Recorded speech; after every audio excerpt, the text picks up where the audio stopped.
بسم الله الرحمن الرحیم. امید لرم چې ټول پښتانه زده کوونکي مشران ځوانان د هر مکتب فکر جوړ په خیر وي.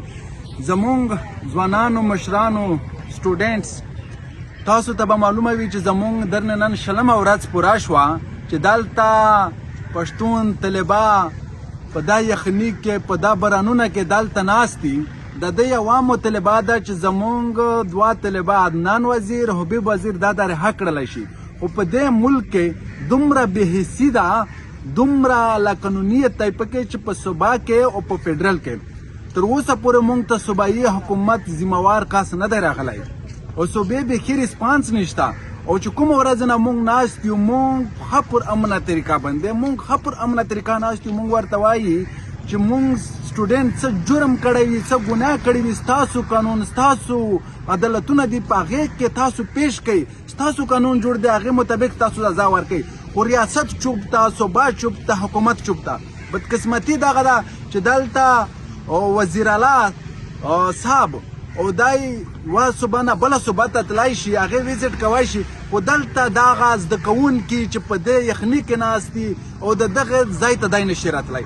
او سټوډنټ دومره غوسه شوي دي، دا زه په یقین وایم چې د هغه پیل ځل داسې وشول چې دا پښتانه زده کوونکي دي چې دلته دوی دومره برداشت وکړو چې دی ناست دي په دا یخني کې په دا بارانونه کې چې دی تر اوسه پوره داسې حرکت نه دی کړی او نه به څوک ثابت کړي چې دی داسې د آیین د قانون خلاف کړي وي. خو بیا هم د پر امنه خلک ته څوک نه ردومي. او تاسو وینئ چې دلته دغه سټوډنټ په اګزامونه شروع دي، چوټیانې تېرې شولې او دوی په دا صوبه کې هېڅ تر اوسه پوره څه نه دي کړي. خو دا مونږ واضح ورته وایو چې دا زده کوونکي دا څه مه وایي چې دی دلته چوپ وي، تاسو ته بیا ډېر سخته ریسپانس هم میلاویږي، سخت ریاکشن بیا درته میلاو شي. خو کم از کم په دې ملک کې د وطن باندې لږ راخم وکړئ، په دې صوبه باندې لږ راخم وکړئ. دومره بېحسي خو چېرته هم د دنیا په یوه آیین قانون کې نشته.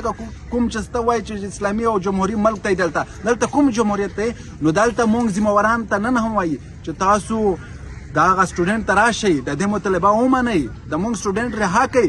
یعنې په راتلونکې ورځې کې دا سره د عمل به مونږ درته ښایو چې تاسو ته به په تاریخ کې هم یادوي.